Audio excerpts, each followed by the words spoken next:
Well, it's great to see each of you tonight. Thanks for coming. And we're looking at a big chunk of Scripture here, chapters 6 and 7.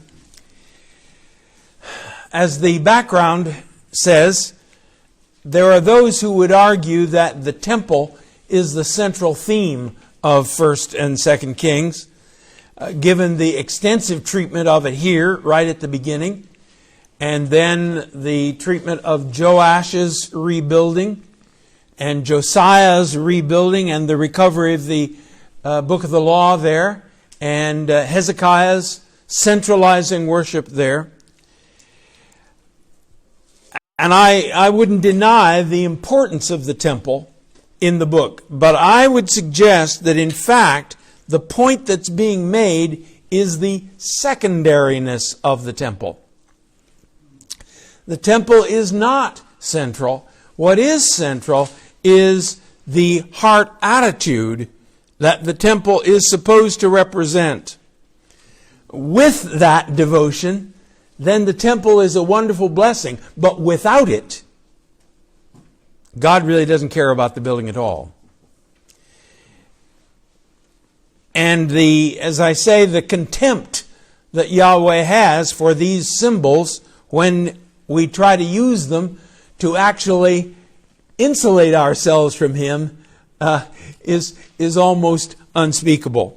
I just today had a reason to refer to the first chapter of Isaiah and mention to students that for about 50 years I've been challenging seminary students sometime to use Isaiah chapter 1 verses 10 and following as a call to worship in their churches. I don't think anybody ever has. I haven't heard about any pastor being run out after the invocation. But the language is just thick. God says, "Hear the word of the Lord, you rulers of Sodom." That would get people's attention, right, to begin with, wouldn't it? "Listen to the instruction of our God, you people of Gomorrah. The multitude of your sacrifices, what are they to me, says the Lord? I have more than enough of burnt offerings of rams and the fat of fattened animals. I have no pleasure in the blood of bulls and lambs and goats. When you come to appear before me, who asked this of you, this trampling of my courts?" Wouldn't that be great? Good morning. Who asked you people to come in here anyhow?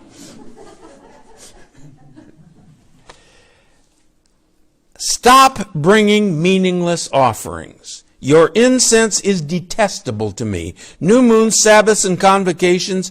I can't bear solemn assembly and iniquity. Yeah. So, is the temple important in the book? Absolutely. But is it the central theme? I don't think so. The central theme is covenant devotion to God that is demonstrated in the way we treat other people. If that's happening, if we are truly devoted to Him, if we are exclusively devoted to Him, and we're showing it in our behavior, then the symbols are a wonderful, important thing. They're a way of making visible and physical something that is deeply spiritual. But without the spiritual reality, God has no use whatsoever for the symbols.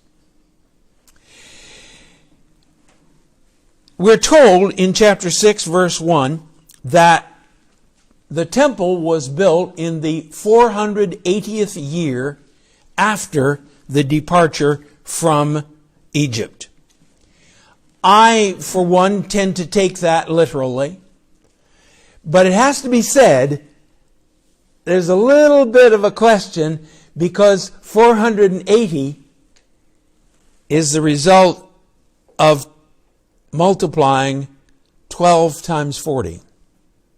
Two perfect numbers, if you will. Two numbers symbolizing completeness and totality. And so it's a little neat to have 480 years. And If I get to heaven and discover it wasn't literally so, I'm not leaving. But if we take it at face value, this would say that the Exodus occurred in the 1440s BC, because we are confident that the temple was built sometime in the 960s BC. The cherubim are not fat little angels with bows and arrows. They're probably sphinxes. They're probably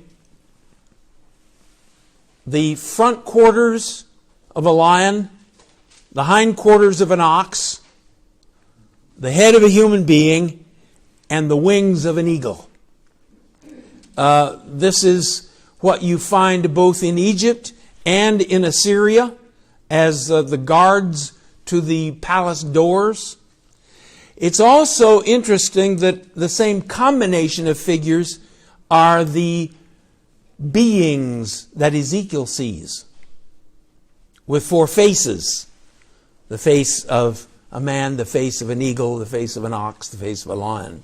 So, once again, as I want to say a little bit more about in a few minutes, these are figures that would be well known to the people as guardian angels, as guard forces, so protecting the covenant there in the box.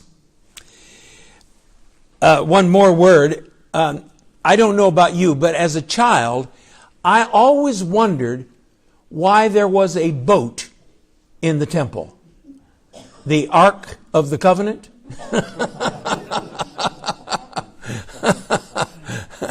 But in fact, Ark is a 1611 word meaning box. Noah went to sea in a box.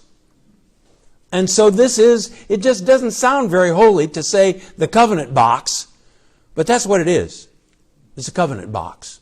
And the cherubim there are guarding the covenant that is inside the box.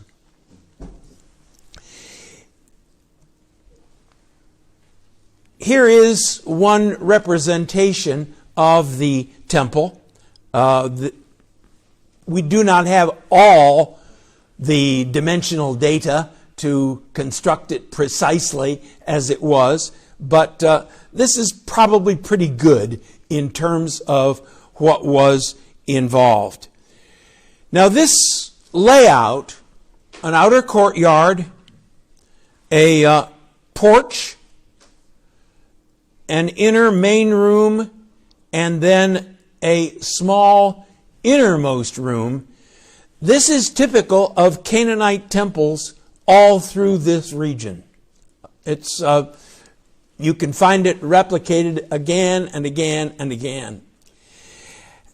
Furthermore, the decorations that are described here, the cherubim, the palm trees, the pomegranates, the lilies, these are decorations that are known from other Canaanite temples. So the question is, what's going on here? Is this a Canaanite temple or not? Is it an Israelite temple or not? What do you think?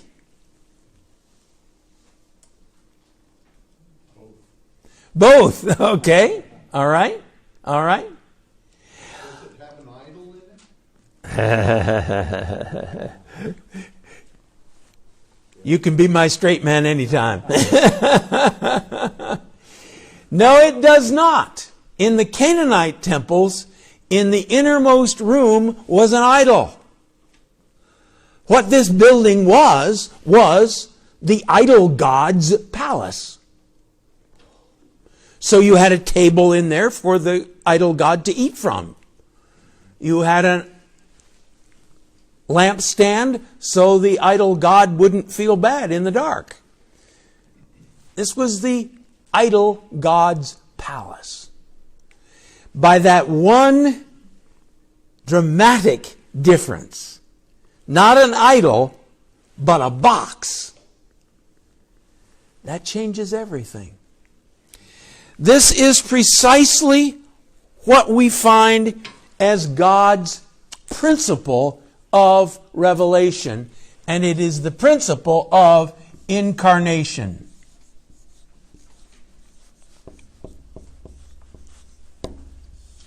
The incarnation of Christ was not an innovation. It, in fact, is what God had been doing from the beginning. God incarnating Himself in our human experience. God taking on earthly forms and using those forms insofar as possible, but transforming them. That's been true right across through the history of the church.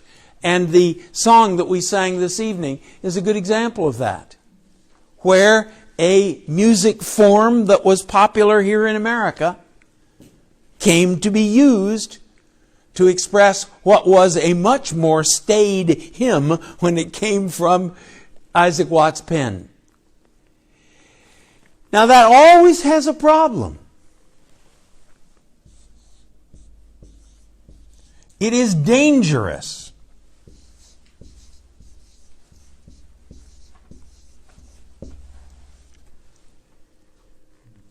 Because it's possible that the form will overwhelm the content.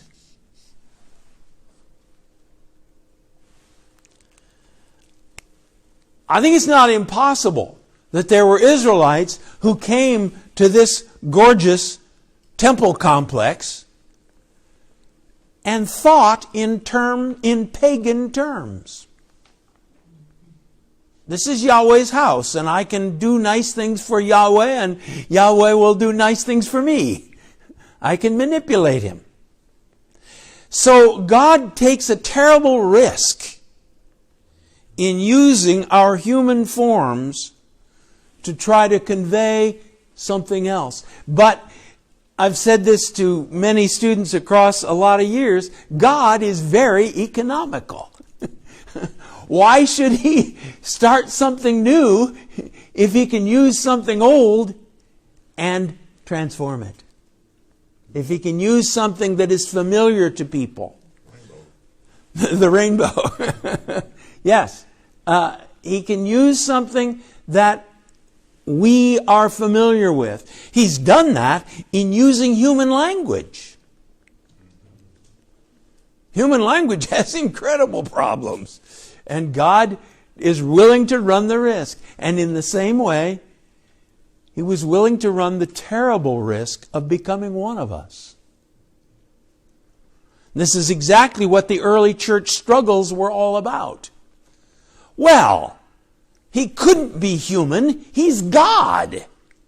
So it wasn't really Him that died on the cross. I mean, He's God. When He walked down the road, He didn't leave a shadow behind. Or, He's human. God created this human and sort of bestowed divinity upon him. And the early church councils struggled, and they finally decided He's 100%. 100% God and 100% human. And 100% plus 100% is 100%. Explain that, please. Well, no. But there's the terrific risk that got involved. And that's our problem with the music wars today. A modern young generation looks at the kind of music I love, hymns, and says Christianity is old, slow, and out of date. They see those forms and draw some, I think, erroneous conclusions from the forms. So they want a form that really speaks to the heart. A form that really moves you.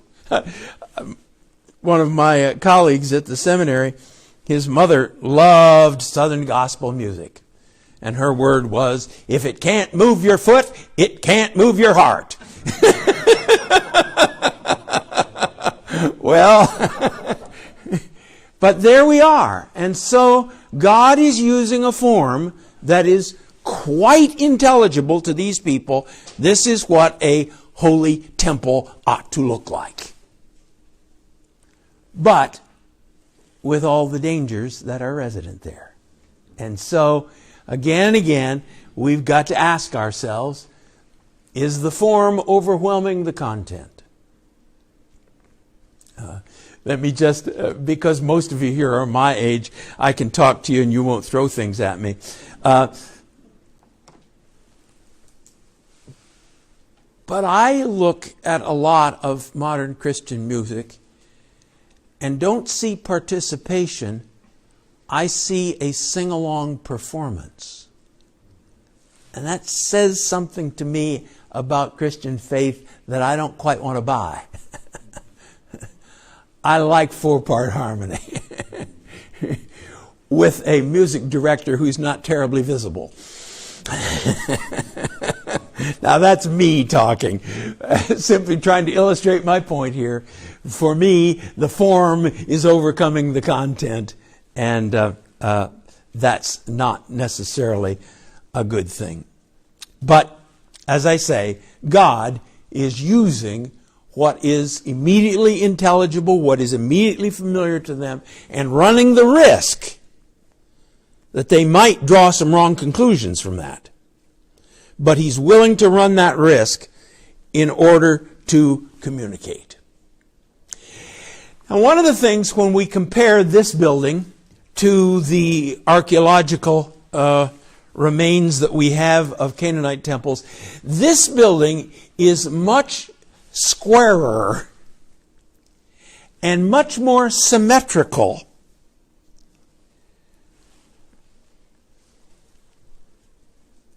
What do you think about that? Why might that be the case? Squarer than what? The other buildings tended to be not square.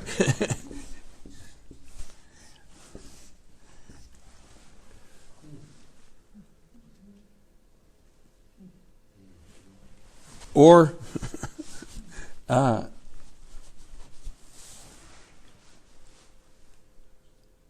and they're not symmetrical. They sound like modern buildings. Yeah, right.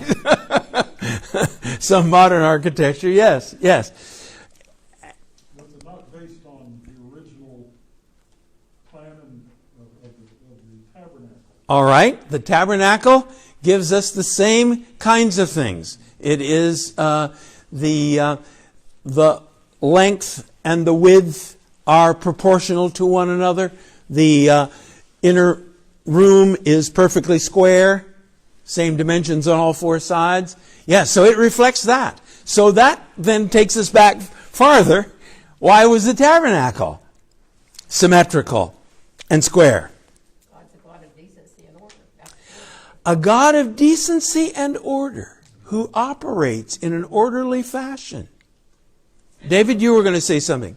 Yeah, I was going to ask, I remember that, if I'm right here, that C.S. Lewis, in his book, That Hideous Strength, talks about the sociologist Mark, who was hired by the NICE Corporation, who then explained how they got people switched over, and that was by having what appeared to be a square room, and it's when you got in it that it wasn't quite right. In your pictures, the shadows fell the wrong way, and so they would get you to accept something that wasn't real, wasn't true, as the truth, and then they had Yeah. Revelation 21, gaslighting. Revelation 21. a city built 4 square. A city built 4 square. New Jerusalem. Yes, yes. I think this is right. I can't prove it, and I don't know that I've seen anybody else discuss it. But I think this is precisely the point, that in God's world, there is discernible cause, there's discernible effect, everything is in order, everything is in balance, everything is on purpose. So I think that indeed this is, once again, he's taking a form, but he's doing something with it. He's putting it into a more, if I dare say it, perfect shape as a reflection of his own nature and his character. Now it's interesting, if you look, and when we were going through this section in the New Living Bible, we had some very fun descriptions or discussions about, well, just exactly what is this saying here? Because that was always our discussion, was what is the Hebrew saying? And we would have a long, long discussion about this, the 4 or 5 of us Hebrew guys. And when we're done, the English stylist would say, what is it saying? And we would say, well, it's saying this. He'd say, well, this is the way you say it in English. So, what's it saying? What is this business about? There were no beams going into the wall. Pretty clearly, if you look at a cross-section of the side walls, they were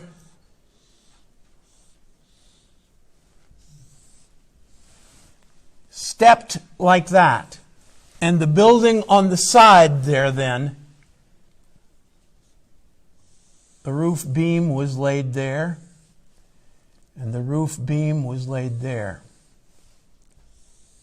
And the top roof beam would also be.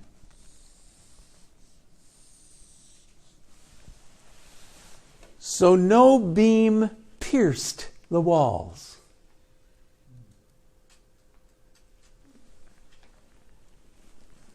We not only have that said, there were no hammering sounds. What's the point of this? Not to disturb God. Nothing to disturb God. Mm-hmm. I wonder if the no intruding beams carries the idea that there's nothing alien or foreign to intrude on God's holiness. I think that's right. I think that's right. There's nothing to intrude physically, and there's nothing to intrude orally, A-U-R-L-A-L. Nothing impinges upon him, upon his perfection, upon his absoluteness. So the stones were all cut, quarried, about 40 miles away, we think, and then brought to the site, all evidently numbered, marked, laid in place. So no hammering, no chiseling. But I think that's exactly the point. Nothing intrudes upon God. Nothing intrudes upon him, upon his serenity, upon his shalom. The shalom that he would give to the world. We've already talked about this a bit, but I want to push it a bit farther. 6:19. He prepared the inner sanctuary within the temple to set the ark of the covenant of the Lord there. Now, as I said, in every other temple, the whole focus is upon the idol who stands there in the holy place. The Parthenon in Athens, there was a huge, huge statue of the Virgin Athena who stood there. In that case, it was wide open. It is not cut off, but there it is. So, as I said, this is the temple of the god or the goddess. What does it mean that there is no idol here? What does it say about God? Can't be held in a place. He can't be contained in anything that a human being would build. What else? He's not made. He's not made. You cannot make God. He's the maker. And that, of course, is right through the Bible. The sort of the most dripping mockery of idolatry is, you made that God with your own hands. I've never forgotten, once when I was in India, I was walking down the street, and I think I literally did a double take. I think I walked by and looked, and then here was a man making idols. The idol was of the elephant god. I forget what his name is. But they were about that size. And he had them in all stages. Some were, you still had the form. He hadn't covered it with clay or stucco yet. Others, he had them covered but not painted. Some were half painted and some were finished. And I thought, you made it. That's God? Now, I know what they would say. Oh, it's not God yet. You have to have it dedicated and all that other stuff, and then the God will move in. But still, over and over again, the Bible will say, you made this with your hands? No. He made you. He's the maker, not you. He's the creator, not you. All right? Good. What else? Does the absence of an idol say about Israel's understanding of God? Well, he can't be housed in a building, but he can't be housed in his creation either. Right. He can't be housed in a building. He can't be housed in creation either. He is other than this world. You can't look upon him. You can't look upon him. Once again, we are the creature, and we cannot look upon the Creator. His presence is such that he would fry us alive. Karen has heard me say this a number of times, but I'm so fascinated by two experiences in the Bible where people are said to have seen God. The first was in Exodus. After the covenant is sealed in chapter 24, the elders are invited partway up onto the mountain to have a meal with God. And the text actually says they saw him face to face. 10 chapters later, God tells Moses, you can't see my face and live. So I'm guessing that what they saw was not actually his face, but a representation. But at any rate, and it says, the pavement under their feet was like heaven for blueness. So I see these guys coming drifting down off the mountain. And the people say, what happened to you? We saw God. Oh, really? What did he look like? You should have seen the pavement under his feet. It was like heaven. Well, okay, what did his feet look like? You should have seen that pavement. It was amazing. How about the soles of his shoes? You should have seen that pavement. Oh, words stop at the pavement. Same thing many years later. Isaiah comes floating out of the temple. I just saw God. Oh, wow. What did he look like? You should have seen the hem of his garment. It filled the temple. Okay, what did the garment look like? You should have seen that hem. I mean, there's nothing like it in the world. Oh, you mean words stop at the hem? Yeah. Yeah. He cannot be seen. He cannot be contained in the human mind. What else does no idol say to us? We can't know him completely. He is mysterious. We cannot know him in the sense, again, of an idol is quite comprehensible. So what's happening here is we've got a completely different understanding of the world. Paganism, the God is part of this world. The God is the world.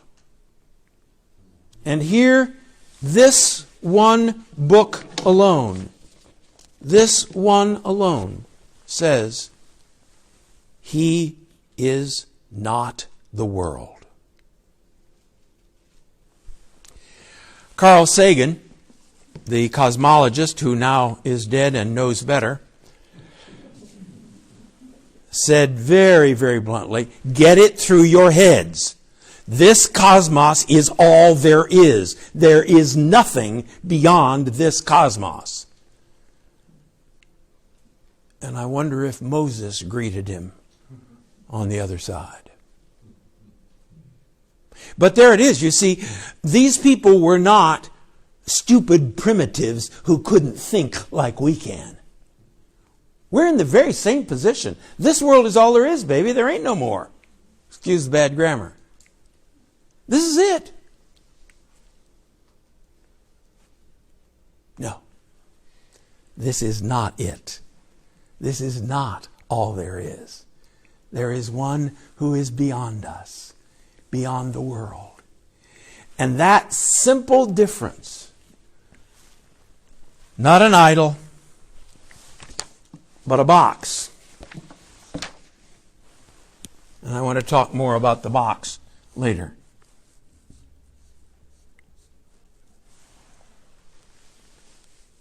Is a 180-degree different view of reality.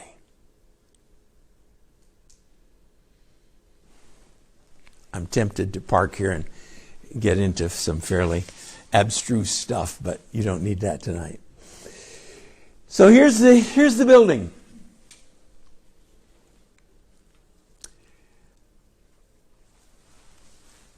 According to the text, completely lined with gold inside. Cedar walls overlaid with gold. Unbelievable. And yet, as I said last week, Solomon was in a position to get that kind of cash, controlling the two trade routes between Egypt and Mesopotamia, between the Red Sea and Greece. Canaan is right on the hinge between three continents, Asia, Africa, and Europe. So, although it seems, as we look at the text, impossible, there's every reason to believe that it was indeed quite possible.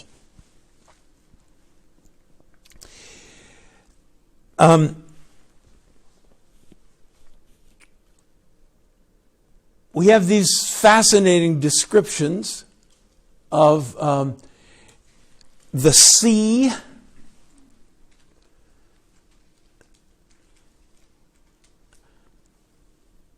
Pagans believed that the sea was eternal. It was chaos, watery chaos that had always existed. And the gods came out of the sea and eventually decided to use the sea, this chaos, to make a world. And the result was pretty ugly. Interesting that this should be called the sea as merely a part of God's complex. The furniture inside, 3 pieces, a lampstand, and again, we have in Roman stuff the picture of the candelabra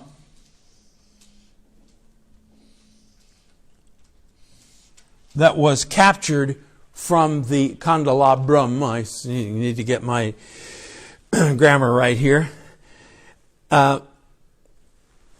With 7 pieces. Originally, and we don't know exactly what the one in the temple looked like. The one in the tabernacle was a tree. It was an almond tree made in gold.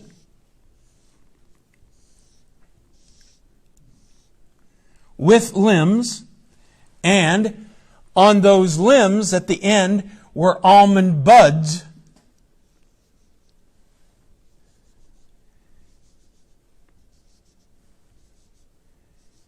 And on those buds rested a lamp. Now, looking down on the top of the lamp in Old Testament times,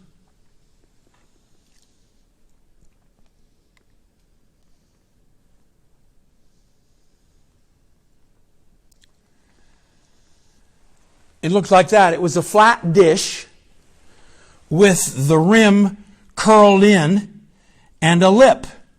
And you put olive oil in there and put a wick, and you lit the wick. And so those lamps sat on it, so it was a lamp stand. Probably that was still the case in Solomon's temple. As the Roman reliefs show us, it was not the case in Herod's temple. You had, in fact, this candelabrum that held not lamps but candles, evidently. Again, interesting questions. Interestingly, by the New Testament times, the rim had been closed all the way in, and you had a hole there for putting the oil in, and you had another hole here for the wick. These are the kinds of lamps the 10 virgins would have been carrying for the wedding ceremony. And so you needed oil because the wick was going to burn up the oil in your lamp. And as a child, I always figured they were lanterns like my dad carried to the barn. But no, they were lamps like that. The history of that rim getting bigger and bigger and bigger till it finally closes it all in is interesting. You can date lamps very, very easily by the succession. So you have the lampstand, you have the table,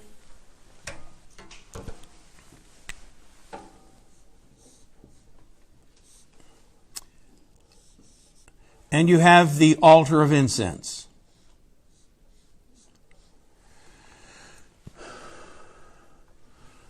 I'll say more about those in a few minutes and their significance. I want to look now at what comes next. Chapter 6, verse 38. In the 11th year, in the month of Bul, the 8th month, the temple was finished in all its details according to its specifications. He had spent 7 years building it. Now chapter 7, verse 1. It took Solomon 13 years, however, to complete the construction of his palace. He built the palace of the forest of Lebanon. Verse 7, he built the throne hall, the hall of justice. Verse 8, and the palace in which he was to live. He also made a palace like this hall for Pharaoh's daughter, whom he had married. 7 years for the temple, 13 years for his palace. What does that say to you?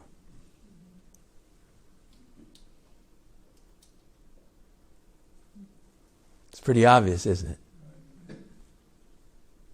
He honored himself more than God. He honored himself more than God. Now, we do not know exactly what the layout was.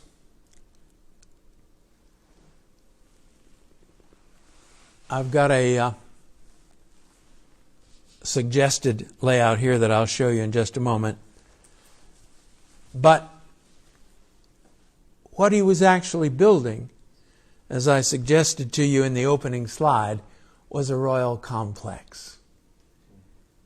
The temple was just a part of this massive construction which demonstrated to the world who Yahweh was, but equally who Solomon was. So the question that has to be asked,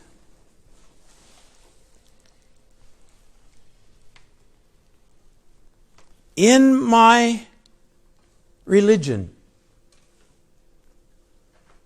who is important?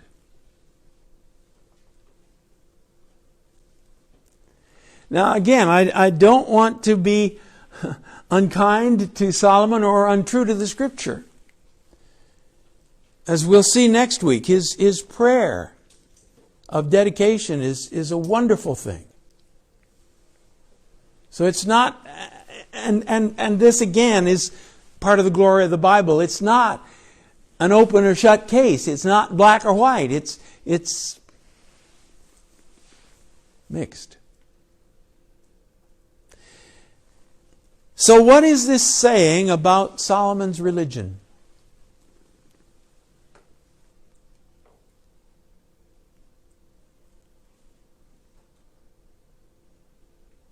Was it sincere or not? It started to wane. All right.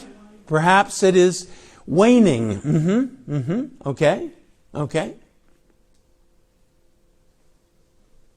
He seemed to be sincere and that he wanted to accomplish Yes. the Lord. Yes. He got caught up in all these other things. And things. Okay. I like that language. He got caught up.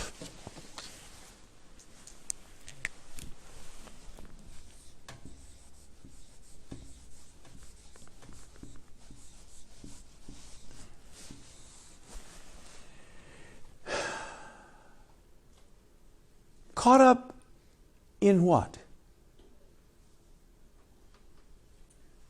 Well, the scripture says his wives. All right.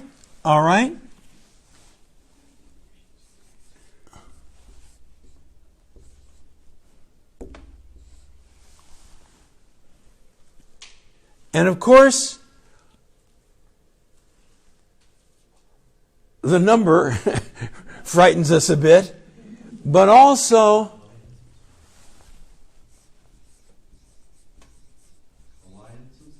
Maybe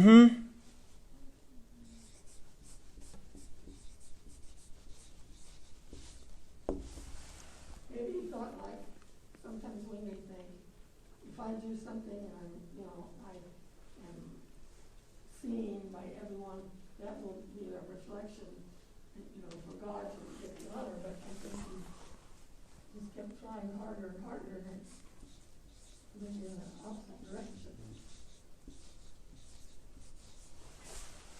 to be seen for God, of course.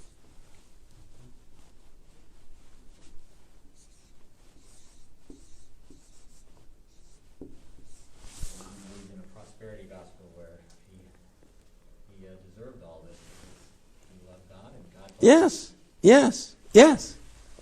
Yes. I think that's very much the case. God is blessing me, so why shouldn't I? And as I said last week, the point is, just because you can doesn't mean you should. Yes. Yes, I've got gold running out my ears. I've used it all over the temple and every place else. What am I going to do with the rest of it? Well, I guess I'll build me a palace. Caught up.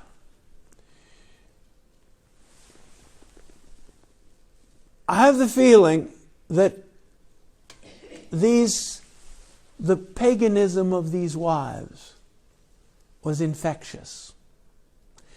Because paganism says, I can manipulate God. I can get what I want from God. I can do religious things, and God will bless me. Well, we see over the time how wives or women have influenced for good or bad. As the old saying is, if mama's not happy, nobody is, you know. Mm-hmm. So, for that many. Mm-hmm. Yes. We've all heard versions of the behind every great man is a great woman pushing. So, yes, I think that's what we're seeing, and that's really what I'm talking to you and me about, is what am I getting caught up in? What is a potential to lead me astray? I think most people don't think they'll go that road, but you compromise a little bit here and compromise a little bit there, and before you know it, you've lost Yes. your vision. Yes. Yes. Yes. Yes. Not me. Not me. But compromise a little here, a little there, and the day comes when you've lost the vision. There Yes. must be something about comparison and competitiveness too. Comparison and competitiveness. Better than, higher than, greater than. I'm the wisest man in the world. I'm the richest man in the world. Why shouldn't I demonstrate it? Back in 1 Samuel, that he didn't intend for them to ever have a king. But Right. They wanted to be like the other countries. Yes. And that continued with Solomon. He was having his kingdom like the Yes. other kingdom. Yes. In Samuel, it's clear that God didn't intend for them to have a king. Now in Deuteronomy, he gives laws in case they should, but that's not his plan. And when they do say we want to be like the other nations, as I shared last week, Samuel says, well then, this is what you're going to get. You want a king like the other nations? You'll get a king like the other nations. Oh, not me. Not me. So the question is always not how close to the edge can I live and not fall off. The question always has to be, how close can I live to Jesus?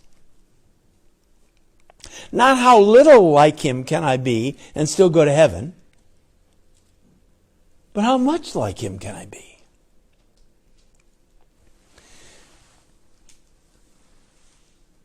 Charles Wesley said, help me, the first approach to feel of pride or wrong desire, to quench the kindling fire. Solomon didn't do it. Mel? I've been thinking the difference between him and David. And David seemed to have a much more of a wholehearted desire to follow God. He made a lot of terrible mistakes, but he always repented. And you don't see that same intensity in Solomon. You really don't. Again, and again, there's so many lessons here of that fine line between real devotion to Jesus and lip service. And in the beginning, It's like the Continental Divide. 2 drops of water fall. One will end up in the Pacific and the other will end up in the Atlantic. So this is the picture that we see here. Now, before we go farther there, I want to go back and talk about the temple symbolism.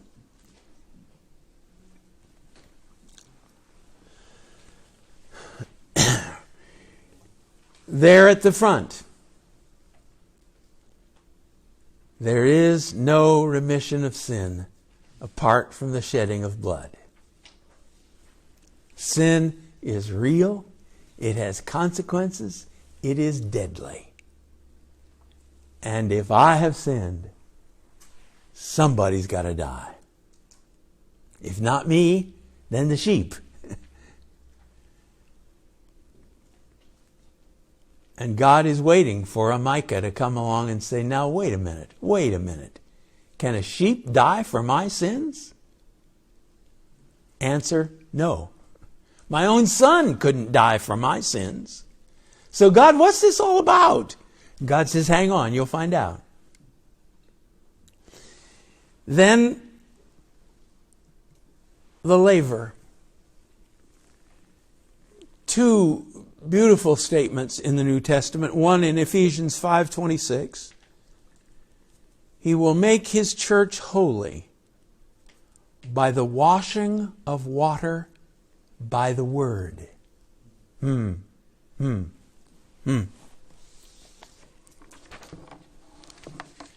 take a shower in the morning. Ought to wash in this too. Before you go into the holy place, be washed. And then we are saved through the washing of regeneration and the renewal of the Holy Spirit. The priests have to wash before they go in to the holy place. Who washes us? Who's washing me and you? And then we go in, and there's the lampstand. Oh, well, we've got to give the God light. No. I am the light of the world.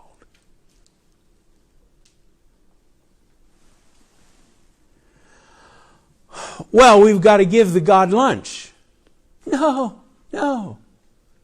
I am the bread of life.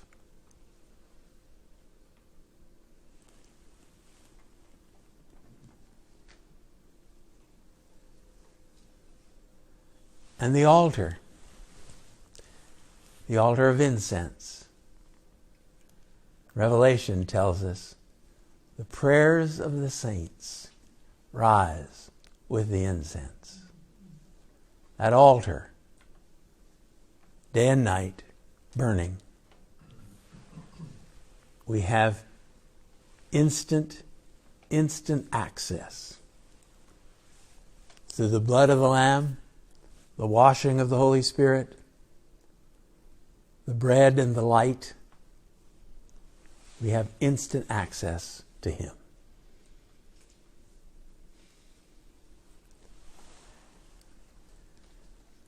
Then, what about this covenant box? The box that is in the holy place.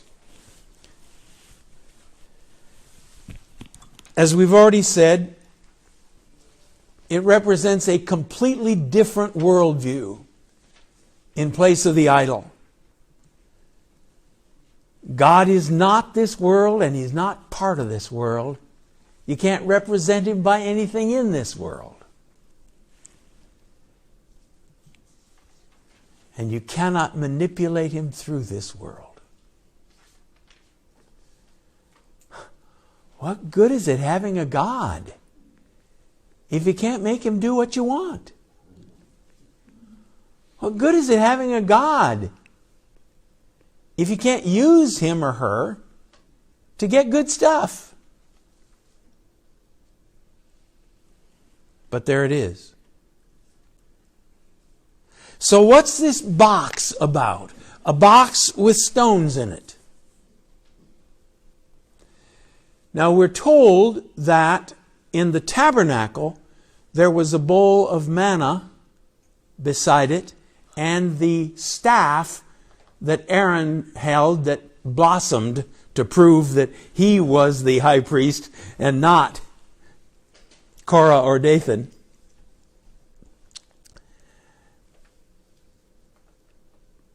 The reference that we find later on makes no mention. It's mentioned in Hebrews. Hebrews says the manna and the staff were in the box. Well, the box was only 3 feet long, so I doubt if the staff was ever in the box. But 2 stones in that box. And every year, the high priest sprinkled blood on the lid. Now, the term to cover is kafar. K-A-P-H-A-R.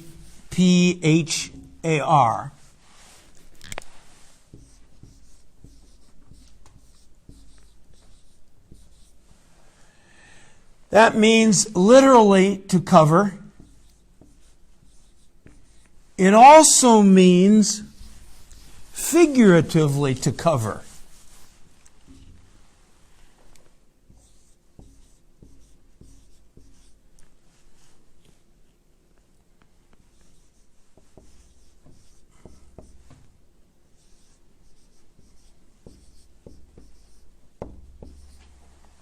Same verb.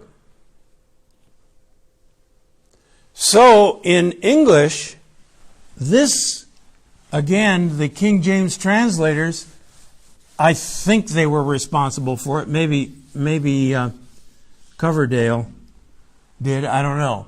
But they hit upon this created word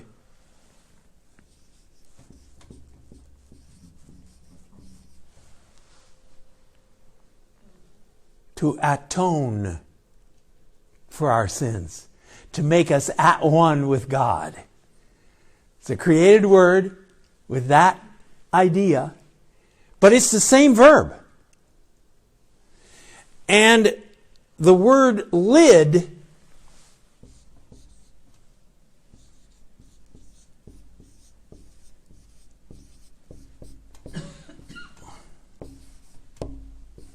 or cover, the cover, a noun,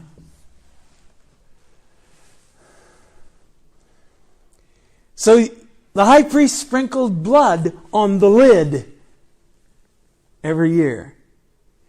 Well, when Luther was translating the Hebrew into German, first translation of Hebrew into another language in 1300 years, he came across this word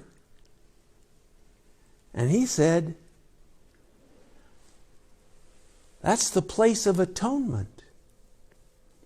And so he came up with the word, the German term that is translated into English,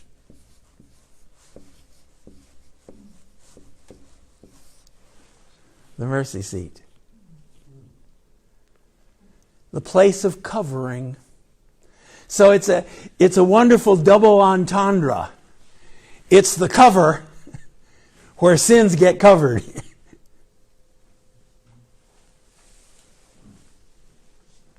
Now what's going on?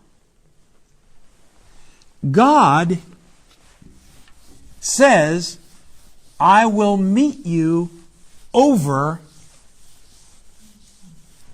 the box.